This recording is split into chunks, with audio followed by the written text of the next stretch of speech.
You ask Tiger to solve. This deals with linear equations with one unknown. The final result is p equals -4. Let's solve it step by step.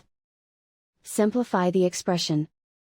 Find the greatest common factor of the numerator and denominator. Factor out and cancel the greatest common factor. Group all constants on the right side of the equation. Add 14/3 to both sides. Combine the fractions. Combine the numerators. Reduce the zero numerator. Simplify the arithmetic. Convert the integer into a fraction. Combine the fractions. Combine the numerators.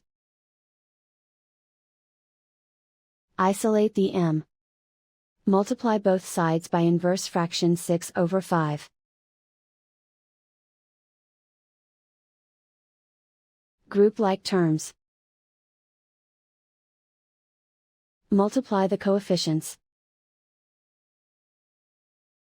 Simplify the fraction. Multiply the fractions. Simplify the arithmetic. And so the final result is p equals -4.